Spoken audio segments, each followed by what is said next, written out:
మీ business ను develop చేసుకోవాలి అనుకుంటున్నారా? మీ పరపతిని పెంచుకోవాలి అనుకుంటున్నారా? అయితే ఓకే టీవీ ద్వారా L band, Aston band ad, scrolling ad, ad with voice overs, logo bug, video ads ద్వారా మీ యాడ్స్ ను పబ్లిష్ చేసుకోండి.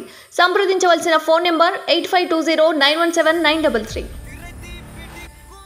కోలీవుడ్ నటుడు డిఎండికే అధ్యక్షుడు విజయకాంత్ అంత్యక్రియలలో రజనీకాంత్ కన్నీటి పర్యంతమయ్యారు.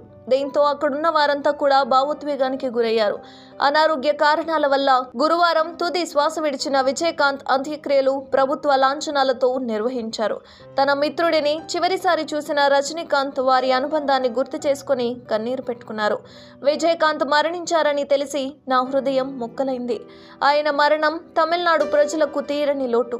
గొప్ప సంకల్ప శక్తి ఉన్న వ్యక్తి. చివరిసారిగా అతడిని డిఎండికే మీటింగ్లో చూశాను.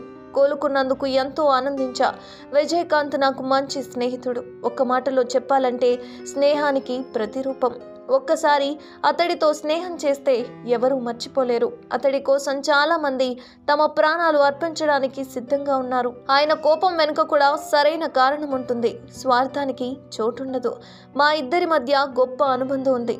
నేను ఒకసారి ఆసుపత్రిలో ఉంటే నన్ను చూడడానికి వేల మంది అభిమానులు వచ్చారు. వాళ్లను నియంత్రించడం ఆసుపత్రి సిబ్బంది, పోలీసుల వల్ల కూడా కాలేదు. కానీ విజయకాంత్ వాళ్ళందరినీ 5 నిమిషాల్లో కంట్రోల్ చేశాడు.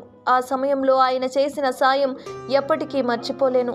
చివరి రోజుల్లో ఆయన్ను చూడటానికి నాకు వీలు కాలేదు. వేల మంది పుడుతూ మరణిస్తూ ఉంటారు. కానీ విజయకాంత్ లాంటి వాళ్ళు ఎప్పటికీ ప్రజల గుండెల్లో నిలిచి ఉంటారు అంటూ ఎమోషనల్ అయ్యారు రజనీకాంత్.